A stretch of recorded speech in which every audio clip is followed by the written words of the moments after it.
All right, this one's going to be on the financial struggles of the youth of today. So you're fighting inflation right now. You know, when a government prints fiat currency, like it's going out of style and giving it to other countries to fight proxy wars, that's inflationary. So is shutting down the ports. So is the slowing down of the supply chain, all of which is very inflationary. And when I was coming of age, we were fighting deflation.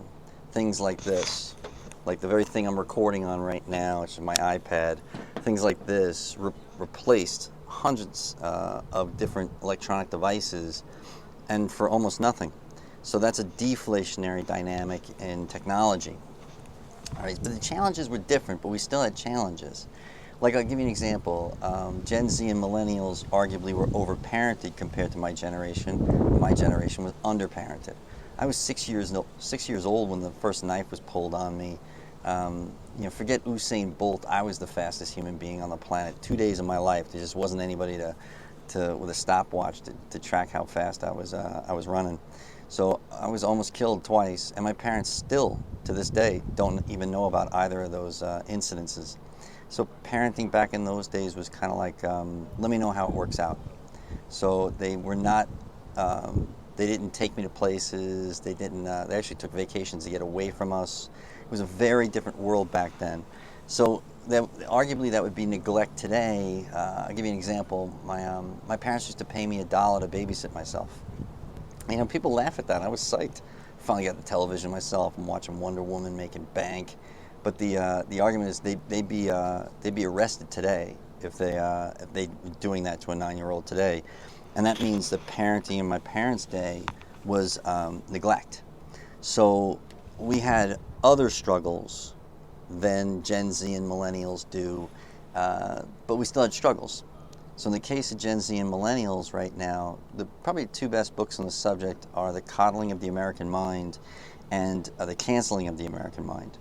So why has cancel culture come about?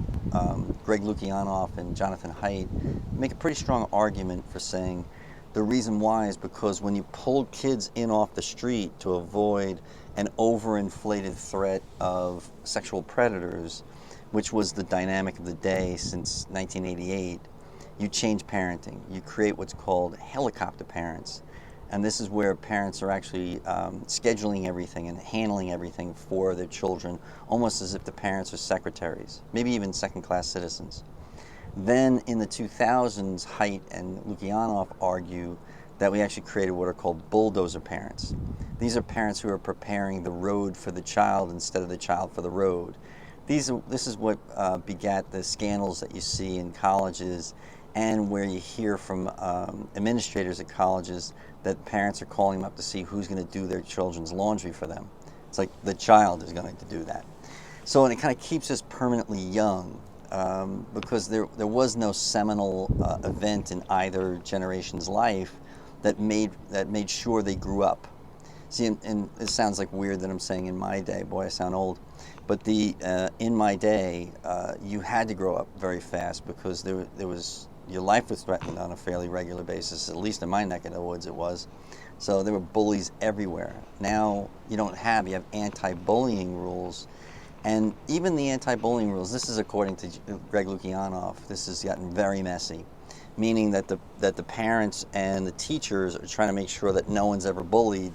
And what that does is that creates two other dynamics. One is it creates narcissism in that next generation, that there's no course correcting for people who are looking for more credit than they actually deserve, because if you call them out on that, you're called a bully. So what ends up happening is the generation has to grow up and then start to take personal responsibility for everything in their lives. There's a great article on that on Wikipedia, which it's still up right now. Wikipedia does a great job about that sort of thing. So it's called the Cartman Drama Triangle. You read that article, it will change your life. And it may take you 10 minutes to do so. So if you want, I'll shoot a video on it. But the key here is that we have to have authorship, personal responsibility. So I am the sum total of every decision I've ever made. And I'd like to give you advice on this, although I have to tread lightly here because I'm actually a licensed financial advisor and we're not allowed to give advice on this type of platform. But I'll tell you, what I did was savings programs. There's specialized ones with mutual funds that I want you to take a look at. And I was able to cram some money into things, and then before I knew it, it was worth a ton of money and became the down payment to my home. So I'd encourage you to look at those type of things. I can't say what they are on this, but you're welcome to reach out and I'll send you a direct message about what you can turn to and which programs, just so you can increase your savings and start to invest. There's a ton of programs out there that will enable you to do so, but you gotta start doing it in an automatic basis. Like start with the 401k, start putting away right away. Invests money on your own in addition to that you can actually take out and use for a down payment on a home eventually. One of the questions is around what are the difficulties, and there are some serious difficulties right now. Like in just a short time ago, if you were to take out a 30-year mortgage on a home, you were looking at an interest rate of 2.8%. What we're looking at right now is 7.2%. So now that's not CEOs and capitalism screwing you. What it is it's a government printing fiat currency at will in order to fight proxy wars in other countries. So I'll shoot other videos in the future around like the validity of all of that. Should we be doing that sort of thing? But from an investment standpoint, you have to be very aware of what interest rates really are and start to save money. Become paranoid about being poor and start taking personal responsibility for every decision that I've ever made. So let me say it that way. I'm going to take personal responsibility for every decision I've ever made. And what it does is it takes the power back from whatever I'm playing the victim to. And just recognize, in the United States, we don't have problems. We have challenges. So, and that, some people might get pissed at me for saying that, but that's the truth. If we were all born in Somalia, we'd have problems. But we weren't. We're born in the United States, and anybody born in the United States is born with a leg up. We're all privileged, every single one of us. We all live in the United States. We are in the top 1% of earners in the world. Every one of us, even at the poverty line. So there's a way about like, okay, so how do I make the most of this fantastic opportunity? And all you have to do is turn to immigrants because they voted with their feet. They did it the hard way. Didn't necessarily even speak English, and yet they came here so that they can have a better life for their children. So make the most of it. And I'll be here to help you as best I can. Thanks for your time.